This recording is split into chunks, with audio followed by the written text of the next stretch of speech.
pues eso lo vamos a reflexionar gracias a la ponencia que nos compartirá el profesor Rodolfo Guerrero, quien ya nos acompañó por aquí. Estimado doctor, muy buenas noches. Bienvenido, la audiencia es toda.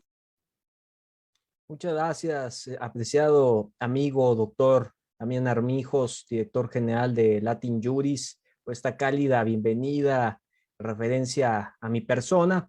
Y para mí es un gusto enorme estar con todos ustedes, estudiosos de la ciencia jurídica de toda América Latina unida a través de las controversiales plataformas digitales, redes sociales, por cierto. Pido de favor si me puede habilitar la función para poder compartir pantalla. Mientras tanto, hacer énfasis en que precisamente estaremos viendo una suerte de entramado de factores que nos puedan ayudar a tener una mejor racionalidad, por llamarlo de alguna manera, de este tema de controles interórganos. Obviamente, llevando como introducción a este tema en la misma teoría del control. ¿Qué es el control? Y algunos de los que establecen referencias sobre el tema.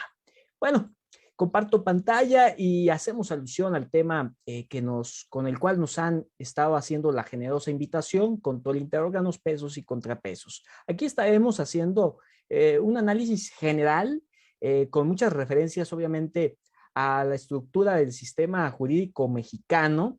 Y bueno, podemos estar haciendo una suerte comparativa a través de los aportes que puedan hacer al final de este diálogo que estaré comenzando con ustedes.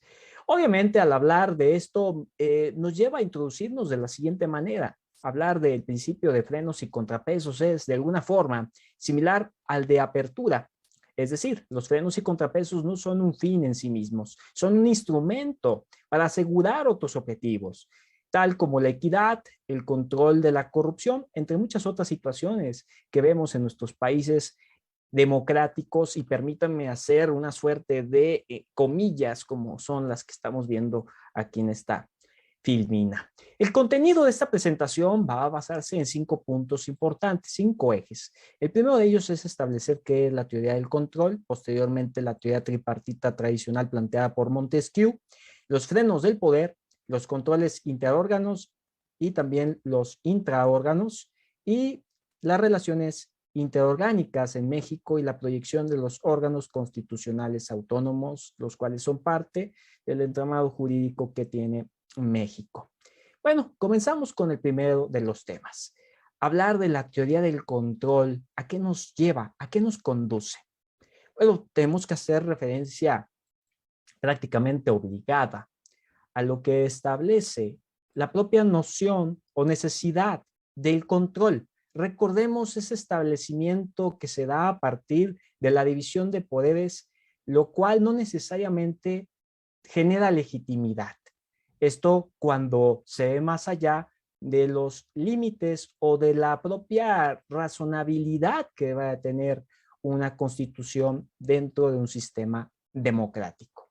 Obviamente, hablando de esa necesidad del control, es necesario fijarnos en el propio poder que pueda instituir mecanismos que permitan el mantenimiento del régimen, en una suerte de reelaborar, replantear ese concepto de control, su justificación y, por supuesto, la finalidad del poder, lo cual evidentemente hace necesario el poder prever un sistema de controles que permitan mantener la credibilidad por los gobernados. Y esos controles son entendidos como mecanismos por los cuales el poder político se limita en el ejercicio de sus funciones, señalando constitucionalmente sus atribuciones que corresponden a cada uno de sus órganos y que previenen sobre los mecanismos que puedan facultar esa verificación sobre el cumplimiento, y considerando también en última instancia la posibilidad de sancionar su inobservancia. De hecho, en ese marco de ideas, en esa lógica, de acuerdo con Carla Ochoa, el control establece simultáneamente métodos que evitan el ejercicio abusivo del poder. En otras palabras, que acaten las limitaciones establecidas teniendo una doble función: En primer punto, vigilar el respeto a los límites y en un segundo punto, el evitar el abuso en el poder. Bueno, esa es la relación que se genera en una dinámica entre la soberanía y la representación, autolimitación del constitucionalismo en el constitucionalismo. Y justamente todo ese marco que he expresado y que he referido a través de lo dicho por Carla Ochoa, pues señala también este sistema de controles que les autolimita, que mantienen la legitimidad y la legalidad dentro de ese contexto y por tanto los controles deben de ser deben de estar constitucionalizados de una manera eficiente. ¿Por qué? Porque, bueno, debe llevar esa vía por la cual se logra un desarrollo legal y obviamente algo muy importante, que haya la legitimación del poder, la formalización de los controles y que se reconozca obviamente que a partir de la teoría de la división de poderes, bueno, se dé ese señalamiento de la posibilidad de limitación o como lo he enunciado, autolimitación del poder público. Bueno, ya después de que vimos esa pequeña introducción, puedo ir en una suerte del origen de la teoría del control que se encuentra justamente en el establecimiento de los mecanismos del control parlamentario. Veamos con detalle. Hablar de la teoría clásica del control se ha relacionado con una concepción específica del gobierno y por esa razón es que a pesar de llamarse clásica, no es una teoría unitaria, sino más bien que se compone de varios conceptos de control que a pesar de tener los mismos lineamientos y fines, revelan estructuras que son distintas. Bueno, obviamente a lo anterior, tenemos que ver a detalle que esa teoría clásica del control está relacionada siempre con una concepción específica de gobierno. Ya decía Manuel Aragón sobre esta teoría clásica del control parlamentario que se gesta precisamente en Francia y que es justamente dos puntos medulares de los que rescato de dicho autor. La teoría clásica del control parlamentario que se gesta en Francia y que tiene sus orígenes en el periodo jacobino de la Revolución Francesa y en un segundo aspecto en donde el presupuesto es que el gobierno es un comité delegado del Parlamento que no tiene legitimación propia, ya que no es electo por el pueblo, sino designado por el Parlamento, quien sí tiene representación. Recordemos esta lógica porque es muy importante en una suerte de distinguir lo que es una suerte de Estado-nación en donde impera la democracia tal cual, una democracia en el contexto mexicano, en Ecuador, en Perú, etcétera, hablar de una monarquía constitucional como es el caso de España, muy distinto. Y además el contexto histórico también es bastante diferente. Pasemos ahora a lo referido por Marius Hayut. Él mencionaba justamente, Maurice, que rechaza la postura de los partidarios de justamente el monismo de la confusión de los poderes.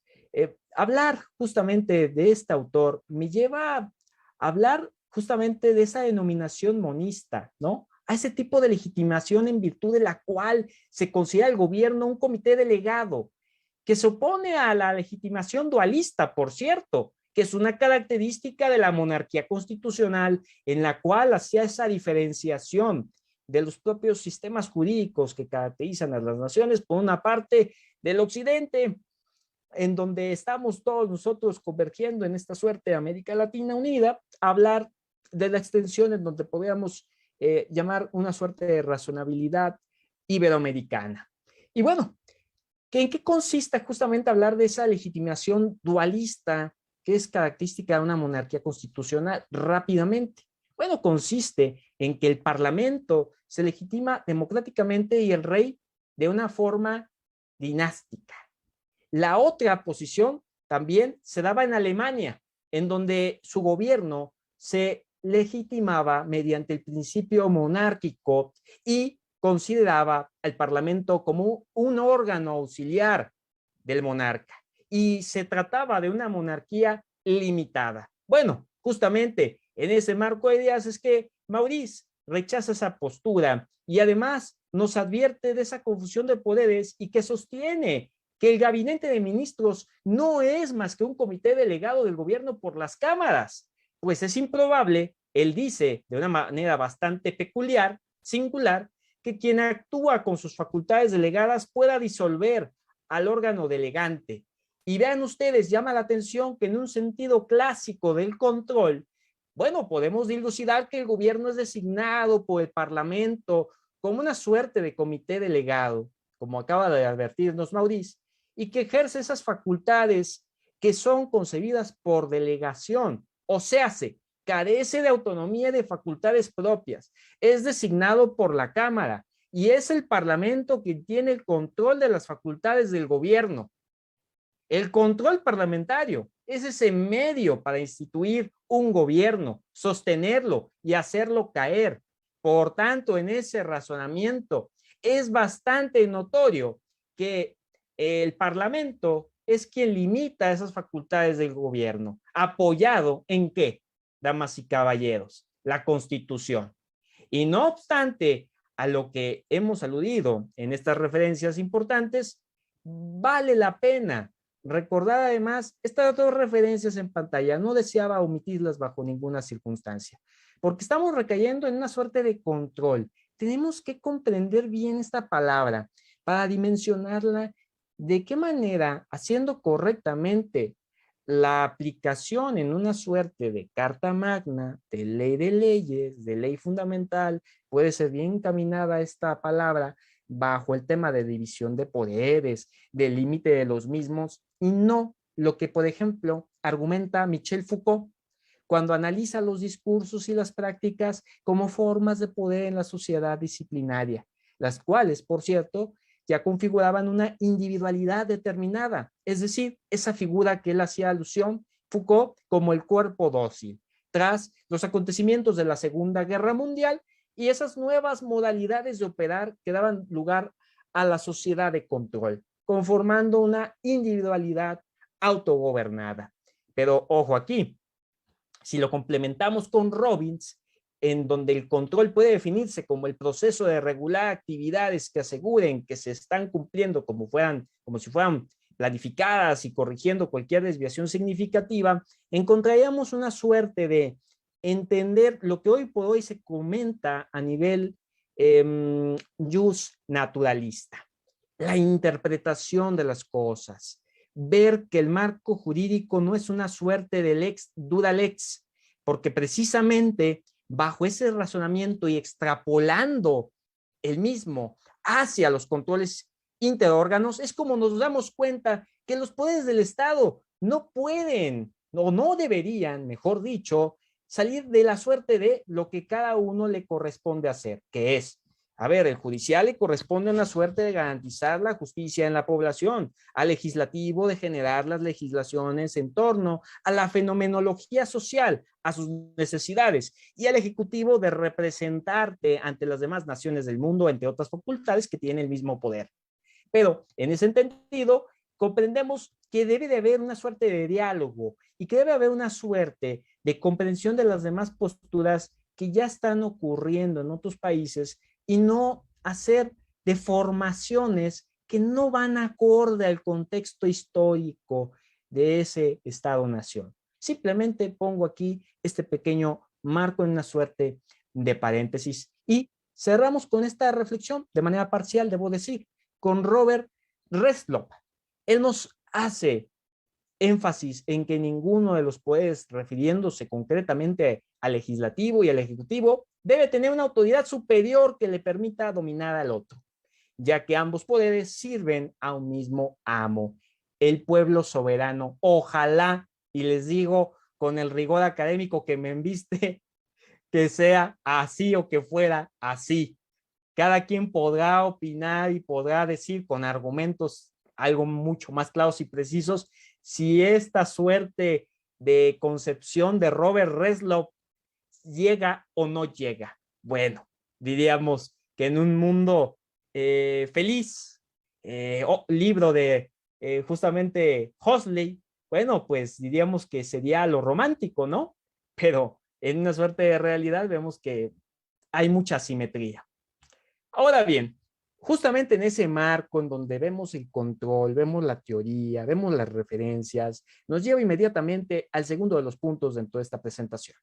la teoría tripartita tradicional planteada por el barón de Montesquieu.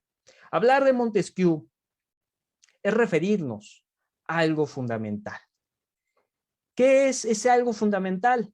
Pues de su obra cumbre, El espíritu de las leyes, 1748, en donde se menciona claramente la distribución de las funciones estatales.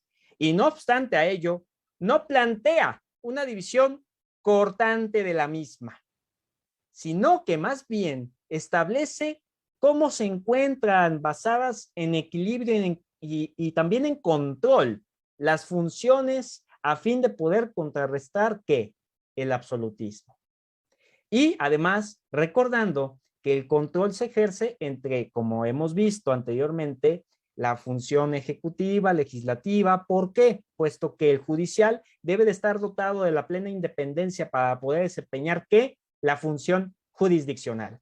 Entonces, esta teoría tripartita que nos evoca Montesquieu nos lleva a lo siguiente, que es justamente ver esa suerte de el autocontrol simultáneo entre los poderes políticos, frenos y contrapesos. Hablar de la separación de los poderes, hablar del concepto de libertad que acuña Montesquieu y hace alusión al individuo que pueda vivir seguro frente a los ataques, ya sea de otros estados o de los monarcas. Pero no solamente es eso. También lo que nos establece es ver que ahí es donde surge la famosa denominación anglosajona check and balances, que no es sino de manera general un mecanismo mediante el cual una función estatal, es decir, legislativo o judicial, posee una prerrogativa que está consagrada de manera constitucional. ¿Para qué? Para ejercer un control de acciones de la otra función y de esa manera evitar que una función se proporcione sobre las demás o a su vez tenga un actuar de manera arbitraria, de manera tiránica. Y en ese primer término hay que entender que los controles denotan la capacidad o la facultad de un poder o de una función estatal. ¿Para qué? Para fiscalizar, para vigilar o en su caso también inspeccionar lo que se lleva a cabo por los otros poderes. Y además, los equilibrios que aluden a las mismas prerrogativas que posee uno de los poderes para limitar la acción del poder del otro y mantener un equilibrio o armonía entre los poderes o las funciones.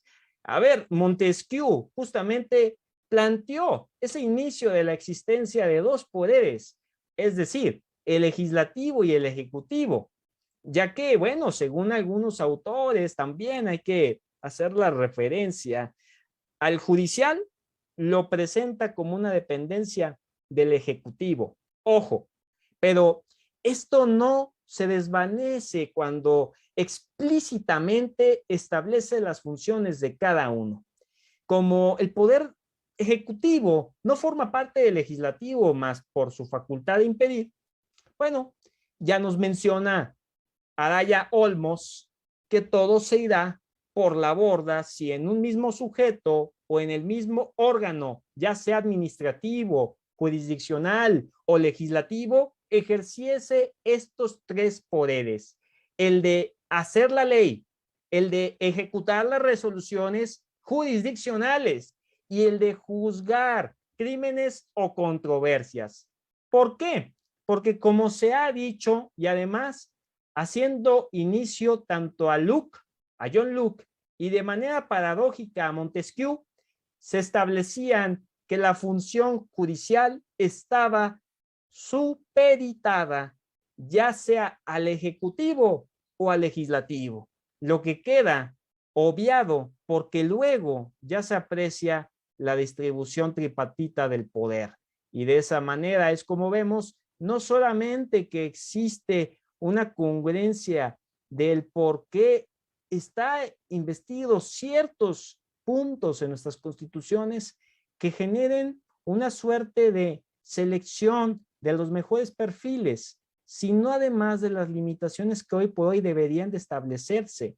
Y más aún, escuchando la presentación que me precedió, una suerte de ese mito de la meritocracia, de esos exámenes que pueden llevarnos en una suerte de poner a los mejores perfiles, que no sean una suerte de acto divino en donde la población hoy por hoy no se guía en dioses que voltea al cielo y les dice qué debo de hacer el día de mañana, sino más bien que se dejan guiar por toda una serie de mecanismos mercadológicos, muchas veces vistos desde las redes sociales digitales y diversos medios de comunicación.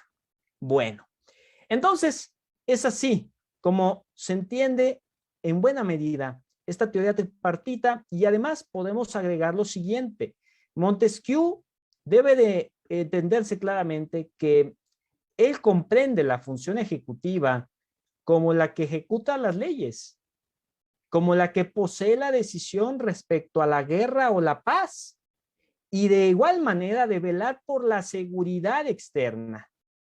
Todo esto como parte de los pesos y contrapesos, y además de poseer en su investidura el veto respecto a la ley que derive de la legislatura. Y además hay que recordar que la función legislativa, bajo el razonamiento de Montesquieu, de nueva cuenta debo de hacer el énfasis, es aquella que elabora, promulga o en su caso deroga o enmienda las leyes del Estado, en donde es importante hacer énfasis en que los controles de ese poder sobre el Ejecutivo están en el de destruir y juzgar a los ministros.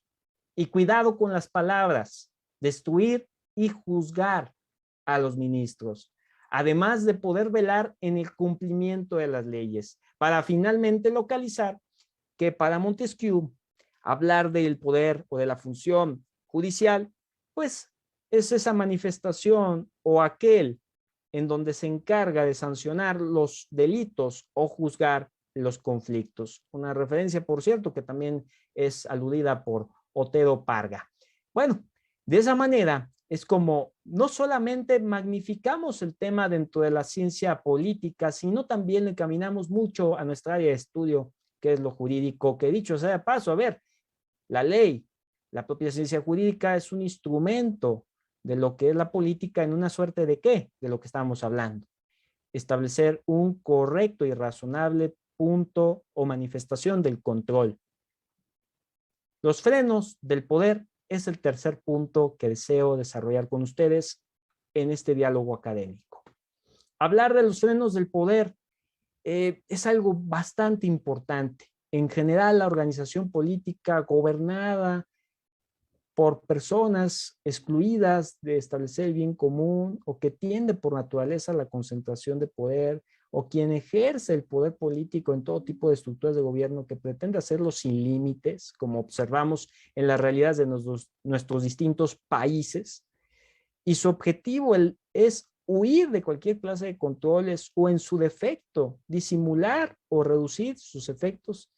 Eso siempre ha sucedido, lastimosamente. Ya decía, y haciendo referencia a Immanuel Kant, ponía esta importante figura del conocimiento un especial énfasis en la intrínseca maldad humana, aportando como solución a ese problema la necesidad de establecer reglas mediante las cuales se pueda gobernar incluso un pueblo de demonios.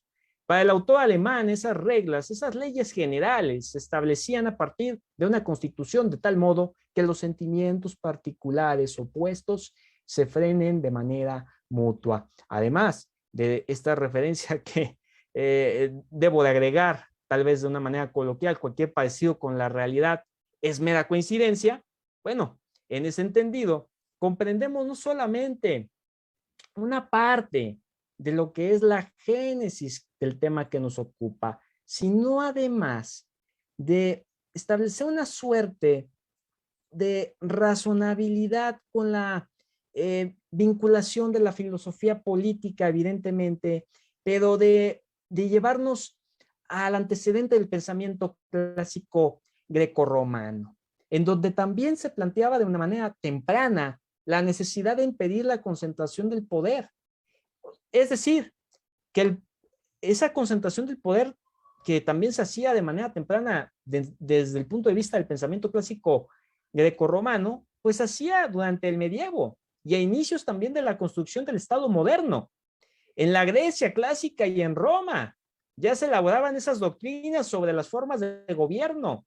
A ver, haríamos referencia a Polirio o en su caso a Cicerón, que apuntaban justamente a esa misma, a ese mismo razonamiento, como lo he referido en Montesquieu, y que nos lleva a hablar de este tema que considero ya lo han estado abordando en otras sesiones, pero no está de más conectarlo en esta ocasión.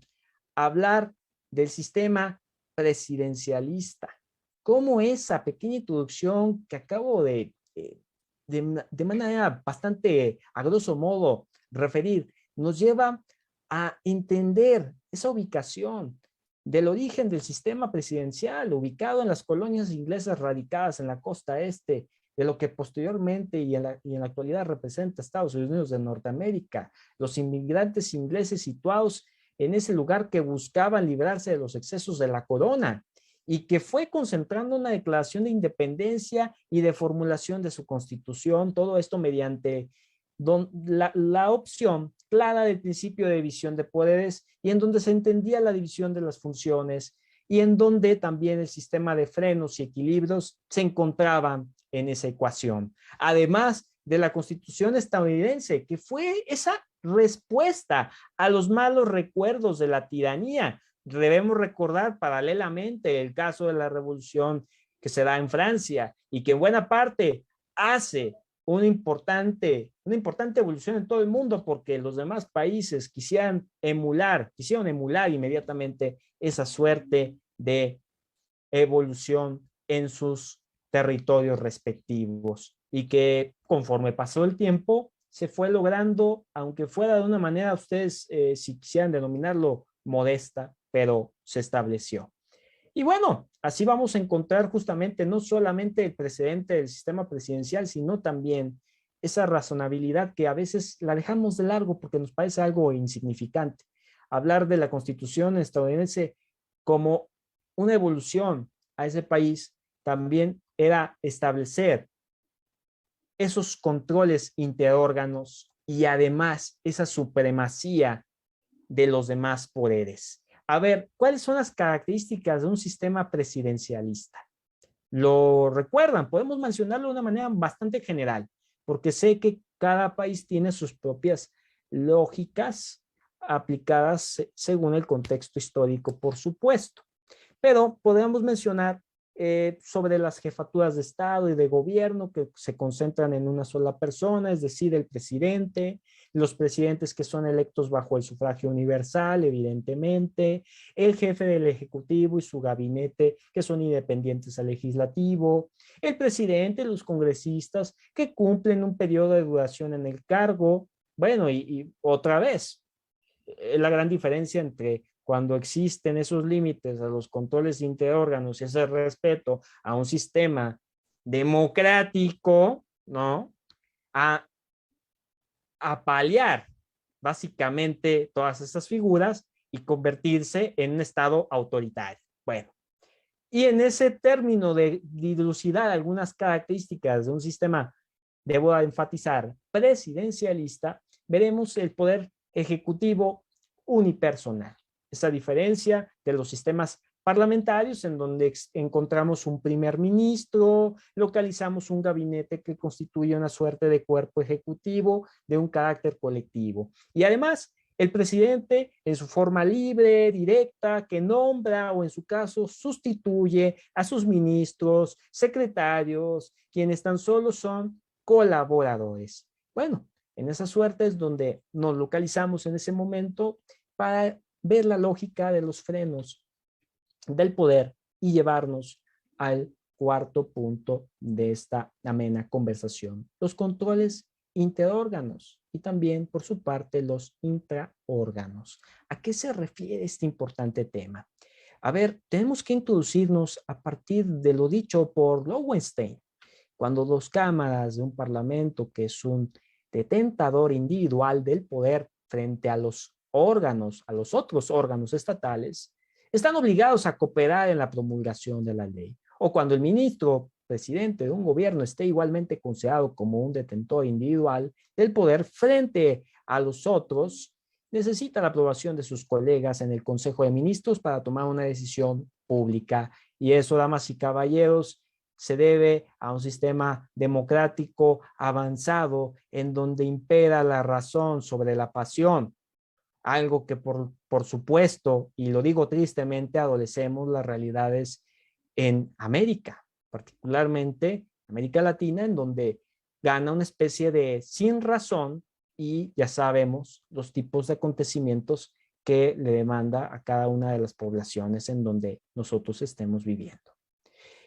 Según el jurista alemán Karl Lowenstein, las técnicas de control son estructurales, evidentemente, pero encontramos los controles intraórganos. Intraórganos. ¿Cómo podemos comprender esta figura antes de avanzar más? Bueno, cuando las instituciones de control operan dentro de la organización de un solo detentor del poder. O, bueno, también en su caso, localizamos cuando los controles funcionan entre diferentes detentores del poder y que cooperan en la gestión estatal y que se les designa controles interórganos. A ver, Lowenstein dice que los controles intraórganos e interórganos constituyen conjuntamente la categoría de controles horizontales, porque, a ver, hablando específicamente de los controles intraórganos, es lo que estamos viendo en pantalla y que es necesario que el poder aparezca en forma de institución, en una forma de institución, que el poder no derive de la persona, sino de la institución o del cargo para que esa ejecución se designe a una o varias personas. Pero otra vez, las personas van y vienen. ¿Qué es lo que debe de perdurar? El Estado. ¿Qué configura esa ficción jurídica? Los poderes legislativo, ejecutivo y judicial. Si pensamos que es una suerte de autoritarismo, de una figura prácticamente vista como una figura divina, ¿no? Vamos a entorpecer, y no solamente entorpecer, sino destruir toda esa evolución que debe de tener hoy por hoy un Estado-nación. Además, luego en toda esta lógica nos agrega, y yo comparto, que los controles intraórganos se dan tanto en distintos detentores como es el caso del legislativo, ejecutivo, judicial. Y esto tiene una razón primordial. ¿Por qué? Porque cuando vemos esta suerte de razón de controles intraórganos, es cuando podemos también irnos directamente a comprender de una manera muy efectiva la función y la derivación que tienen los controles interórganos en diferentes sectores. Por ejemplo, en el Parlamento, la asamblea que debe estar organizada y realizar sus actividades internas conforme a sus reglamentos o leyes. O bien, el ejercer un poder disciplinario sobre sus miembros, de proteger el trabajo parlamentario libre de todo tipo de intervenciones y frente al gobierno y frente a otros centros de poder, incluyendo el electorado. Los derechos de las minorías deben de ser escrupulosamente observados a través de los respectivos convenios de los enlaces de los políticos. Y, insisto, la rigidez no puede imperar, y menos en un rango de progresividad de los derechos humanos, en donde constantemente la Constitución, a través de esa suscripción de tratados internacionales, debe de actualizar, debe de tener esa flexibilidad en torno a sus derechos constitucionales dentro de cada uno de los estados donde nos estén acompañando. Hablar de los controles interórganos, por una parte, de el sentido del Parlamento es distinto de hablar en relación a la función pública, porque ahí vamos a encontrar una suerte de independencia del cuerpo judicial que pilastra constitucional y que entraña en sí misma el peligro de su abuso. Los jueces, independientemente y solo sometidos a la ley, están libres de todo control y vigilancia por parte de otros detentores del poder, tanto del gobierno como del parlamento, o en su caso del electorado. Hasta se espera de ellos que estén por encima de cualquier influencia de la opinión pública. Estaríamos hablando básicamente del imperativo categórico de establecer la justicia, pero totalmente deliberada, fundamentada esa justicia dialógica de la cual muchas veces se habla, pero aparece de repente el pensamiento juspositivista y esto se acaba, ¿no? Y no debería de ser, por supuesto. Pero adicionalmente a eso, los jueces también debemos de recordar, y cito un poco la referencia de Madison, en donde se hace referencia a que como si los jueces fueran ángeles, y no son ángeles, son personas, son hombres, y como todo mortal, están expuestos a tentaciones del poder ilimitado. Y aquí surge la necesidad imperativa de montar medios técnicos que autolimiten la función judicial. ¿Por qué motivo? Para la protección de cualquier arbitrariedad de los jueces a los individuos, a los justiciables, que se sientan que están frente a un tribunal de justicia. Y en razón a todo ello, tenemos que seguir con esta línea para abordar ahora al Poder Ejecutivo, en donde, citando a Lowenstein, al referirse a este control intraórganos, ¿no? Específicamente ahora controles intraórganos, se asienta que el Estado autocrático es donde el poder político está concentrado de una manera monopólica, en las manos de un solo detentador del poder, que no puede existir controles intraórganos y de hecho no existen. Y pone, por ejemplo, esos casos del faraón egipcio o del emperador romano en el imperio, del monarca absoluto del sistema de los estados nacionales europeos del siglo XVI. Debemos agregar también que los controles intraórganos en el Ejecutivo son, en cambio, o sea, a lo que se ve por este razonamiento de Lowenstein, pues esa manifestación corriente de un sistema político del constitucionalismo. Debo de citar tal cual, en donde Lowenstein hace referencia que entre todos los detentores del poder institucionalizado, el gobierno es potencialmente el más peligroso para la libertad de la comunidad. Uno de los medios técnicos para afrontar este peligro es una organización colegiada. Y justamente, no quiero adelantar mucho, pero como dirían coloquialmente, pequeño spoiler, precisamente en México es que se llevó esa lógica jurídica para establecer una suerte de robustecimiento o de equilibrio a esa división de poderes. Y de esa manera configuró los órganos constitucionales autónomos, ya sea el INAI, el Instituto Federal de Telecomunicaciones, la Comisión Nacional de Derechos Humanos, etcétera. En un momento más nos referiremos en ese sentido. Mientras tanto, debo de agregar, adicional a lo anterior, que en los gobiernos, tal vez de manera general, localizamos esos controles interórganos en una constitución, pues, de los tres poderes, pero si vemos también detalladamente la historia, esa división o esa separación de poderes, entonces sí o sí tenemos que verla como lo hemos analizado hace un punto en la concepción política de Montesquieu.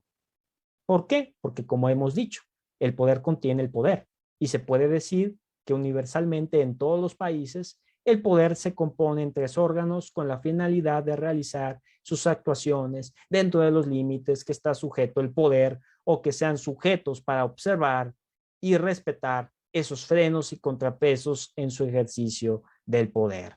Por supuesto, en toda esa razón, pasamos justamente a lo que hacía referencia en una suerte de conclusión del tema que hoy por hoy estamos hablando en este espacio del Latin Juris, bajo la dirección de mi amigo Damián Armijos. Relaciones interorgánicas en México y la proyección de los órganos constitucionales autónomos.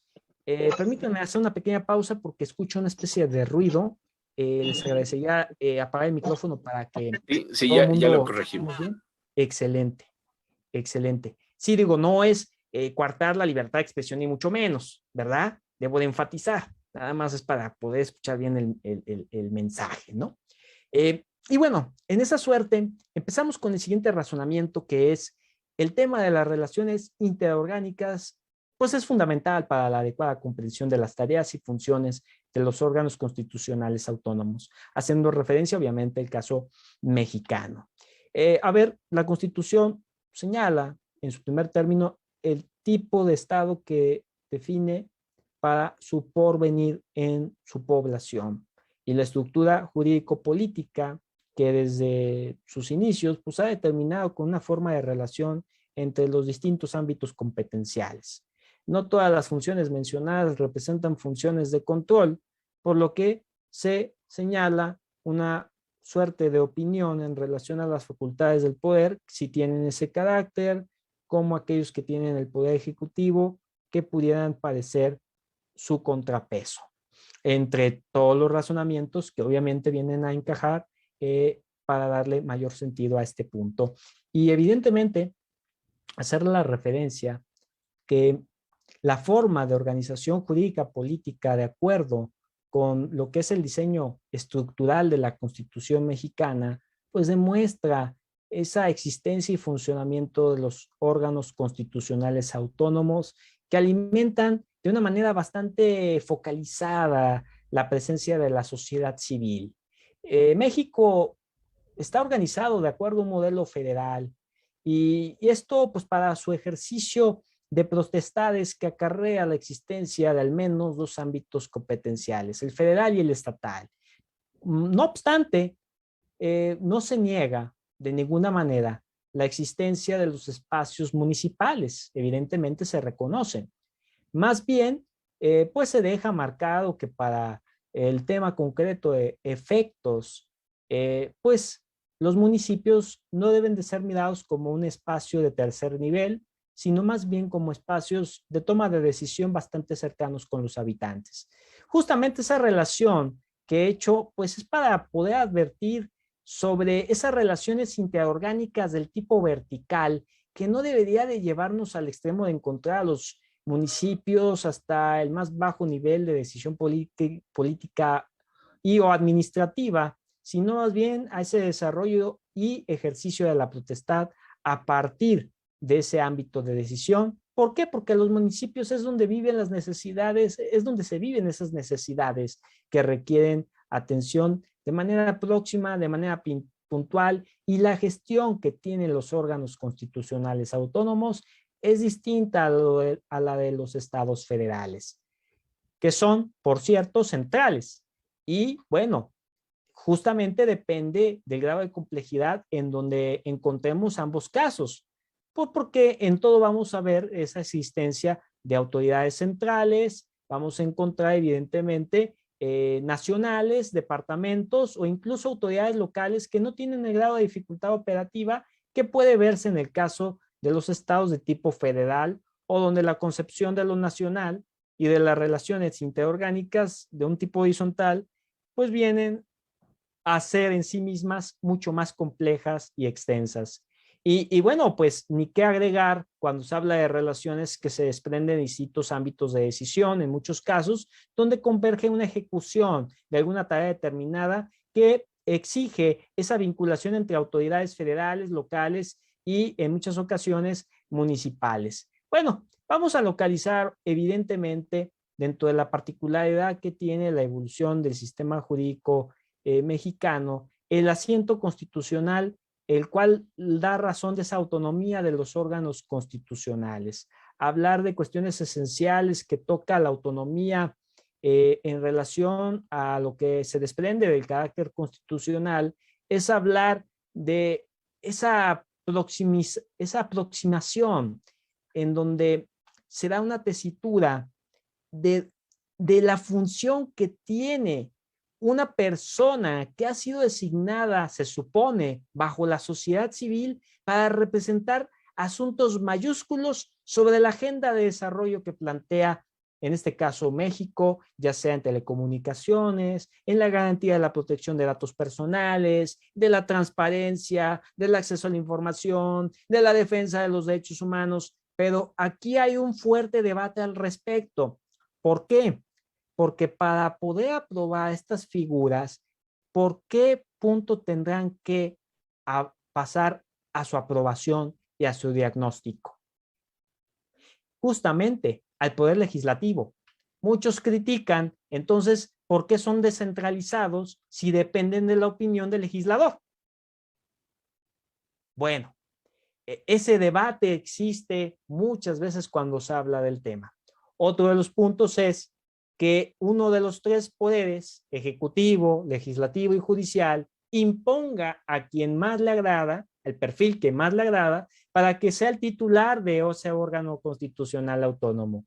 Entonces ahí ya decreció y se desvirtuó totalmente una suerte de tener una figura nueva que pueda tener una mayor proximidad sobre aquellos temas de interés, sobre aquellos equilibrios que pueden existir ante los poderes por grupos de sociedad civil que vislumbren otro tipo de escenarios y un fortalecimiento del Estado constitucional y democrático, ya que, bueno, pues es una función que se pretende sea ajena a la estructura tradicional de los tres poderes del Estado.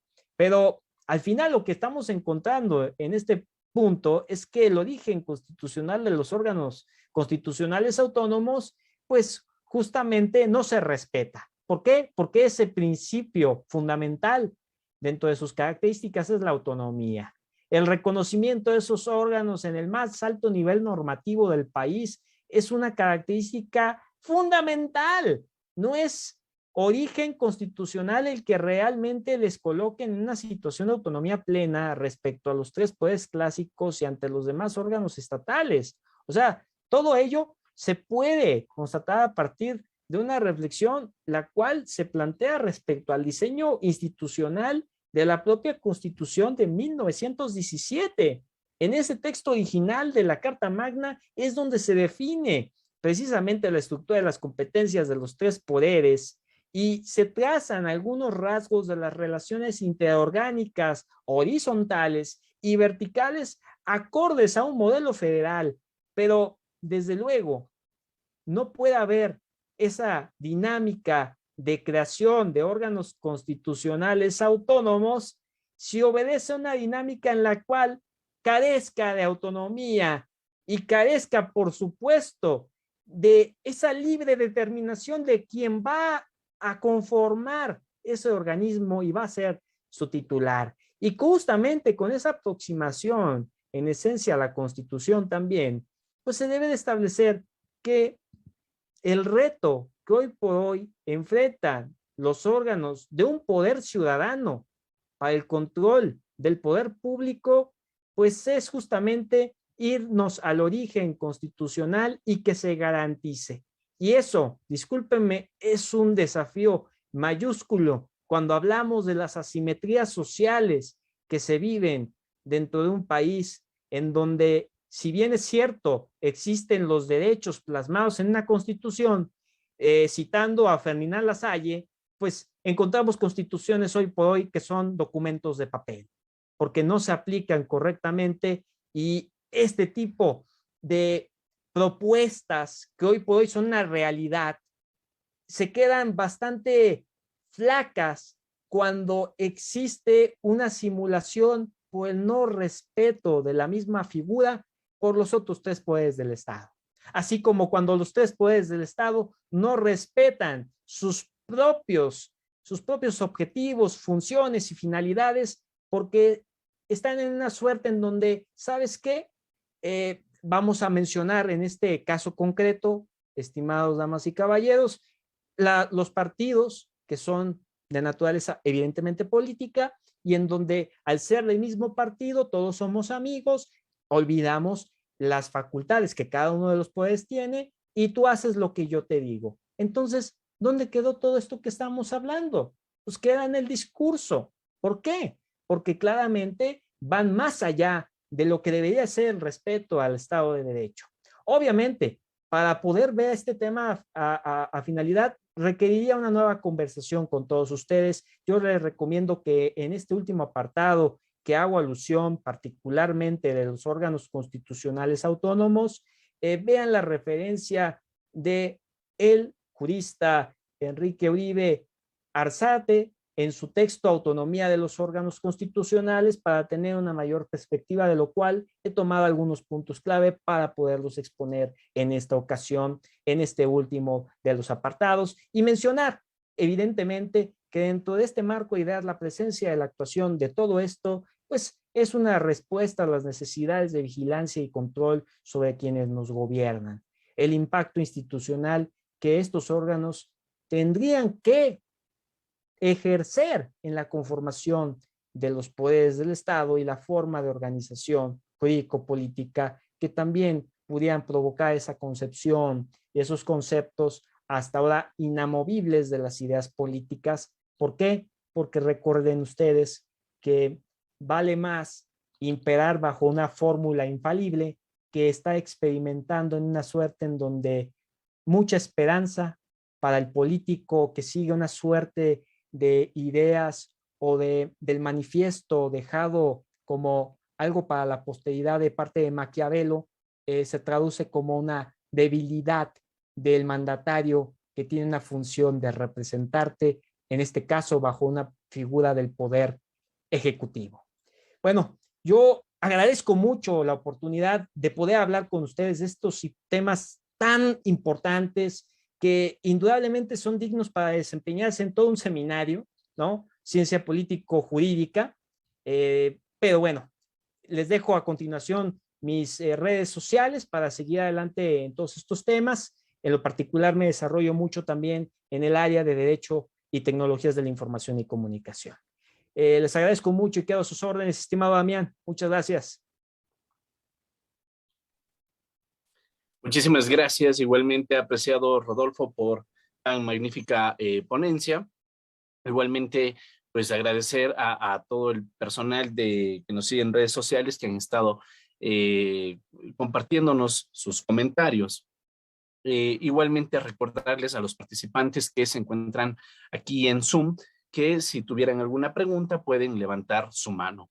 Entre tanto, apreciado Rodolfo, me gustaría trasladar, bueno, vamos primero con esta pregunta, ¿no? De Amalia Giovanna Huanca, nos dice: buenas noches, doctor Rodolfo, ¿me puede aclarar respecto de la independencia del órgano judicial respecto a los países de Latinoamérica? Bueno, en este caso, bueno, un saludo especial para Amalia, desde México, te saludo.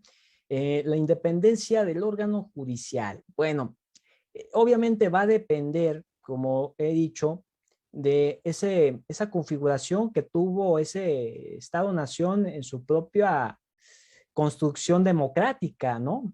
Eso por una parte. En segundo término, yo me basaría mucho de forma muy a grosso modo en lo dicho por Lowenstein, a quien he aludido, y pues en una suerte de impartir justicia, de tomar criterios, de tomar las fuentes formales del derecho. Eso sería algo muy importante y clave para establecer la función congruente jurisdiccional y más hoy por hoy que la globalización es un fenómeno en el cual el derecho no se puede excusar de ninguna manera. Entonces tendrá que tener esta suerte de razonabilidad de criterios que hoy por hoy son dados a conocer, por ejemplo, por la Corte Interamericana, todos aquellos tratados en materia de derechos humanos que mucho ayudan hoy por hoy al que el juez no siga ese principio, insisto, del lex dura lex. La ley es la ley. A mí no me interesa lo que haya sucedido en Colombia, porque a mí no me interesa extrapolar esos conceptos de interés que vengan a beneficiar al justiciable. Entonces, ¿qué tipo de labor tienes como juez constitucional? ¿De papel? O en verdad con una postura en la cual te salgas de ese cascadón rígido y vayas directamente a la flexibilidad del derecho? Recuerden que el derecho es una ciencia viva, no es una suerte de escultura en la cual pues nada más esté ahí vigilando y no se transforme, pues entonces, ¿qué estamos haciendo, no? Bueno, sería algunas reflexiones que dejo aquí a manera de conversación, estimada Amalia. Saludos. Excelente, excelente, apreciado Rodolfo. Bueno, y a propósito de estos temas, eh, pensaba trasladar esta inquietud, y es que en nuestros tiempos, donde justamente la función judicial tiene mayor carga, un poco más invasiva respecto de otras funciones, eh, ¿hasta dónde puede llegar la función judicial, no? Porque ahora mismo, por ejemplo, en el Ecuador, el día de hoy está el boom en Twitter. parece que por cada clase digo, oye, hay un problema en el país, pero es así, cada día tenemos algo nuevo.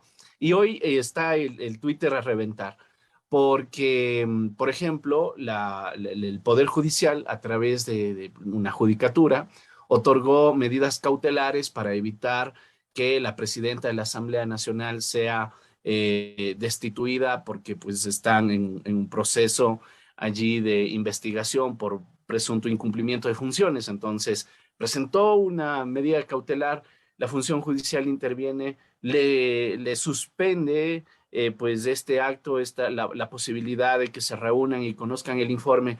Luego también han habido quejas del Ejecutivo respecto de, por ejemplo, la Corte Constitucional señalando que para que el Ejecutivo pueda pelear y avanzar en contextos como el estado de excepción, eh, empleando la fuerza pública, ¿no es cierto?, para el control de la delincuencia y más. Sin embargo, la Corte le ha restringido esas posibilidades porque dice, hey, a ver, cuidado, usted emplea las Fuerzas Armadas para el tema de control civil. Entonces, claro, políticamente siempre la función legislativa y la función ejecutiva tienen la posibilidad de poner a la función judicial, digamos, en el muro de la vergüenza, si cabe el término. ¿Por qué? Porque la función judicial habla solamente a través de sus sentencias. Y no es que, digamos, salen los jueces y hacen declaraciones o explican la motivación de sus sentencias y más. Pero esto cala, sin embargo, en la gente. La población se queda con el mensaje político. Entonces, la pregunta es, ¿realmente hay grados invasivos de la función judicial respecto de otras funciones? Digamos, si es que eso es así, ¿cuál es el mecanismo para controlar también el peso que puede tener el órgano llamado función judicial? A ver, es un tema importantísimo y yo recaería en lo último que hacía referencia en mi presentación, es decir, no puede existir ese sometimiento sin el diálogo previo de que, bueno, estás constituido como una república federal, lo cual significa que las provincias, estados no valen. Porque, a ver, caso concreto, México tiene penalizado la figura o el tema concreto del aborto, lo tenía como un delito. Bueno, ejemplo. Entonces la Suprema Corte, en un caso particular de un código de una de las entidades federativas, despenaliza este delito y, por tanto, al despenalizarlo directamente la Suprema Corte, hace que todas las figuras que tenían configurados los códigos de cada una de las entidades federativas se despenalizara la figura. Por tanto, es legal. Entonces, se tiene bajo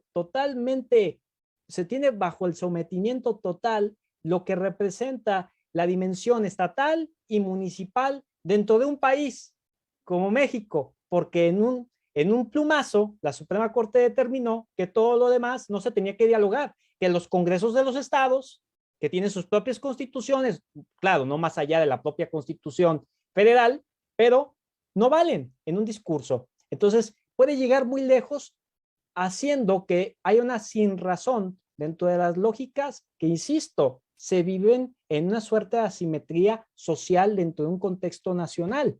Muchas asimetrías. Las propias asimetrías no son solamente parte de un estado o de un municipio, también son parte de las propias leyes federales que tiene un país, como el caso de México, en una materia que yo estudio de manera reciente y actual, las de protección de datos personales, por ejemplo.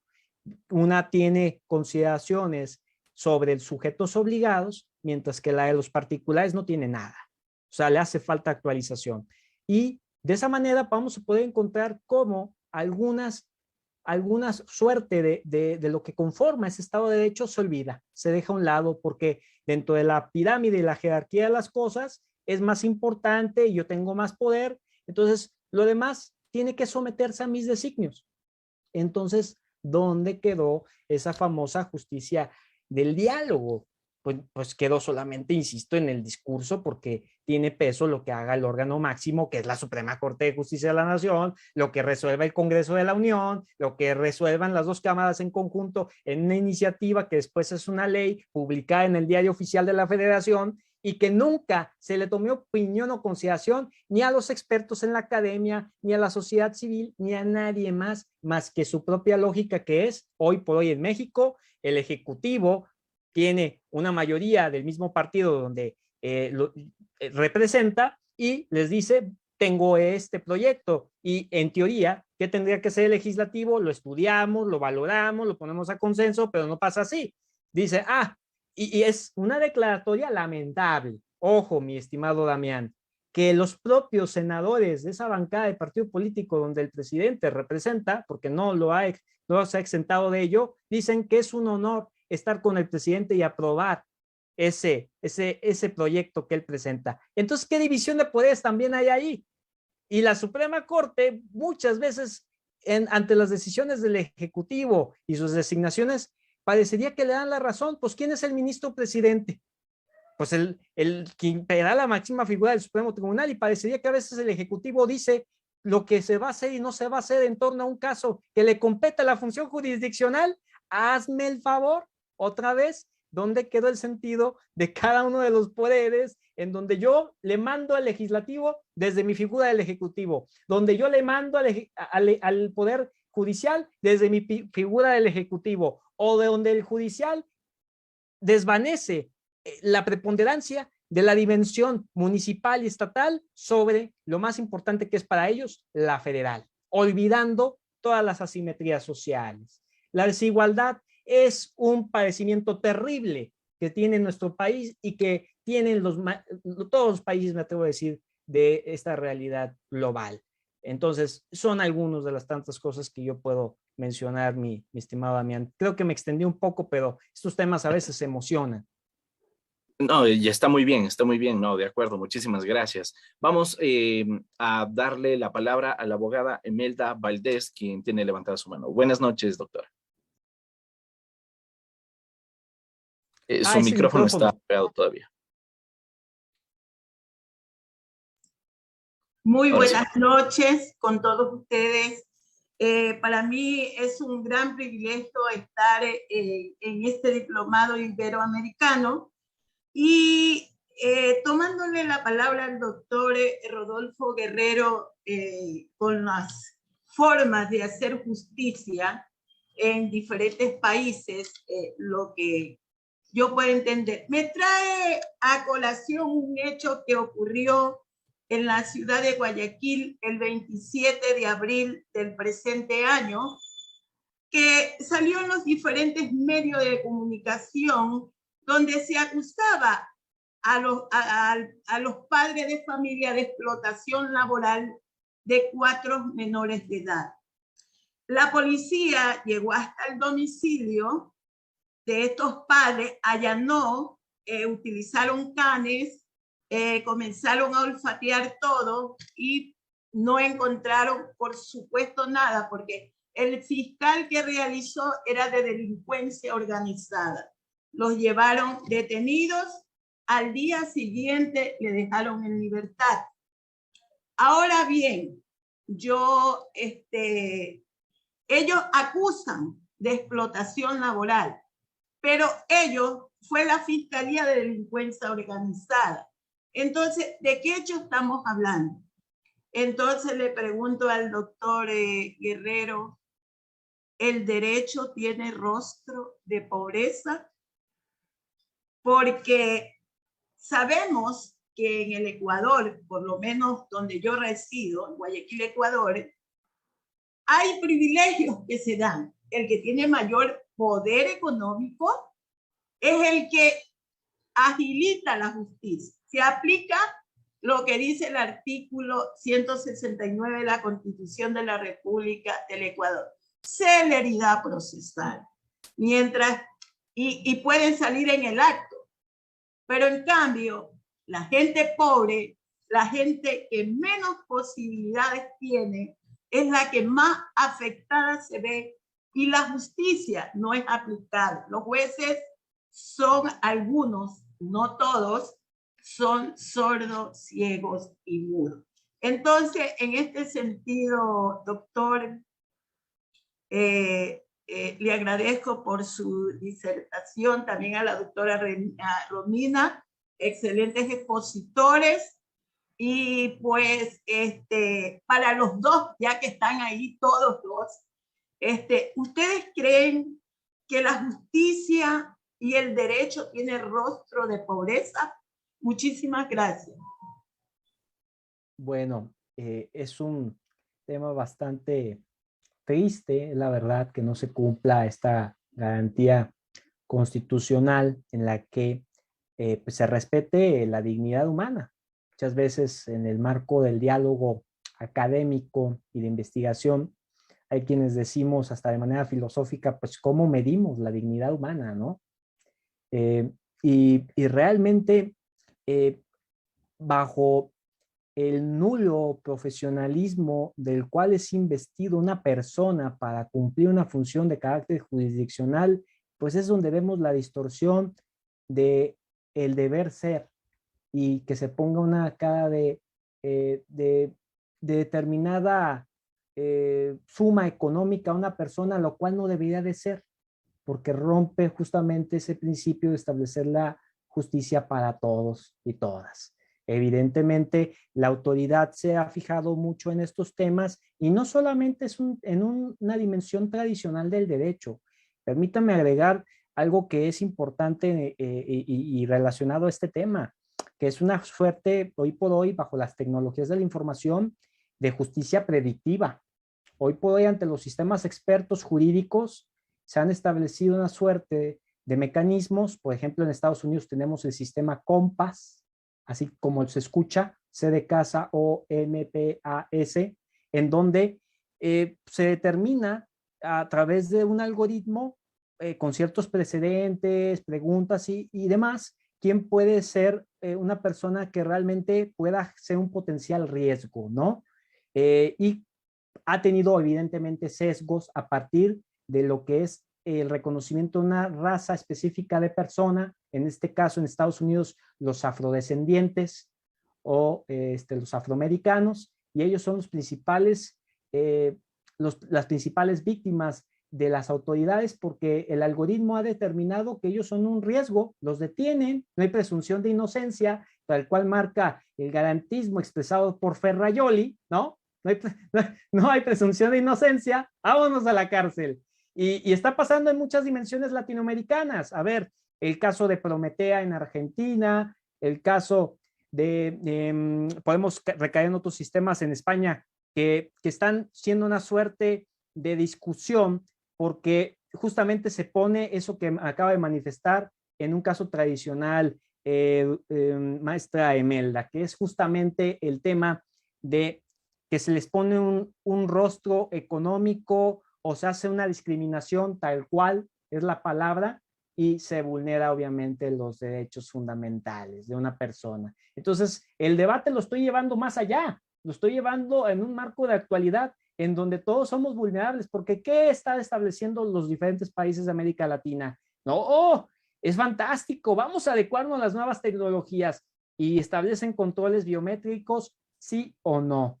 Y establecen de repente unas campañas bastante extrañas de justicia electrónica y no capacitan ni al operador jurídico ni al ciudadano. El ciudadano no sabe nada, sabe lo mínimo, porque, insisto, hay grandes asimetrías de naturaleza social en la población. Entonces, sí, es algo triste, pero no podemos generalizar. Así como hay muchos villanos, de alguna manera, lo digo entre comillas, en el cuento, que hacen una labor que es antiprofesional, no ética, hay muchos que sí están haciendo bien su trabajo.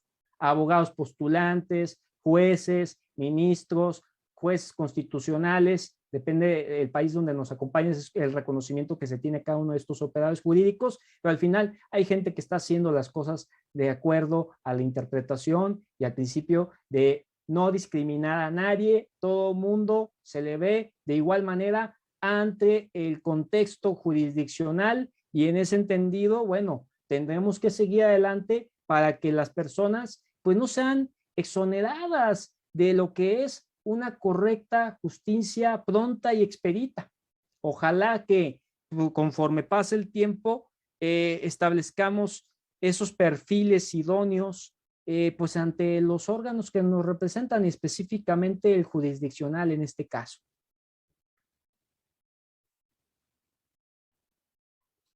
Muy bien, doctora Romina, quisiera agregar algo a propósito de la pregunta de la doctora Valdés. Muchísimas gracias, doctor Damián. Yo solamente era para acompañarlos hasta el final, porque es una clase excepcional para aprender, pero bueno, si puedo opinar algo, sí, totalmente de acuerdo con el doctor Guerrero, aparte del caso Loomis de Compass, ¿no? Que es discriminatorio este algoritmo de inteligencia artificial que obviamente tiene sesgos, ¿no? Como este caso de reincidencia, y que obviamente los algoritmos deben ser auditados, ¿no? Con transparencia y trazabilidad para esta nueva integración del proceso electrónico de la debida defensa de las garantías procesales, ¿no? Y obviamente recordé, ¿no? El tema de lo que es la justicia. Hay una película para terminar a esta hora de viernes de la noche, no sé si la han visto, se llama Tesis para un homicidio, es argentina, con Ricardo Darín, y habla también de lo que es la búsqueda de la justicia. En realidad, ¿qué es lo que todos los abogados estamos buscando cuando tenemos un caso, ¿no? Cuando argumentamos y defendemos un caso?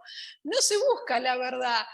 O sea, no se busca, o sea, realmente, ¿qué es la búsqueda de la verdad? ¿Qué es la búsqueda de la justicia? Se busca la valoración de la prueba, ¿no? La evidencia realmente. Es muy difícil lograr en términos filosóficos la justicia. ¿Y qué es la verdad realmente, no? Es lo que se prueba, es la argumentación, ¿no? Y con el tema de la pobreza, ¿no? Hay una escena en la película que le habla el discípulo a Ricardo Darín y le dice: si tú pisas una mariposa y es de un gran coleccionista, es un delito, pero si tú pisas una mariposa común no pasa nada. Entonces, ¿qué es el término del poder para castigar a la gente, ¿no? En términos de pobreza, ¿no? Y en términos de elites, ¿no? Es muy interesante. Solo eso, y totalmente de acuerdo con el doctor Guerrero, y solo darte las gracias, querido amigo Damián, infinitas y siempre para servirle. Es un honor aprender con ustedes. Gracias. Sí, igualmente, pues mi agradecimiento a ustedes, apreciados profesores. Estamos ya sobre el tiempo que siempre juega en contra, así que de hecho hay que permitirles también al público descansar. Mañana tenemos una jornada temprano, así que pues nada, agradecerles infinitamente, apreciado profesor Rodolfo, cederle el uso de la palabra para que pudiera despedirse de esta audiencia. No, yo infinitamente agradecido de estar siempre aquí ante el Instituto de Investigación que representas, mi querido amigo Darío, y además reconozco en esta actividad una necesidad enorme que es actualizarnos en estos temas. El compromiso que tienes con la academia es formidable y yo muy feliz de formar parte de esto y además de estar ante un público tan amplio y además que está con un gran apetito sobre el análisis de una manera interdisciplinaria de los temas aquí planteados en esta diplomatura internacional. Así que yo les agradezco a todos, ha sido un verdadero placer y les mando un gran saludo y un gran abrazo desde México. Excelente, igualmente un abrazo hasta México, saludos hasta Argentina y hasta todos los rincones de América Latina desde los que nos envían saludos y se han conectado a esta sesión. Recordarles, apreciados participantes, que el día de mañana estaremos conectándonos nuevamente a partir de las 9 de la mañana, de 9 a 11 de la mañana, para continuar con la sexta jornada de este diplomado. Que tengan entonces muy buenas noches y un feliz descanso. Hasta mañana. Que pasen muy bien. Muchas gracias. Buenas noches con todos desde Ecuador. Gracias desde Ecuador. Muchas gracias. Buenas noches.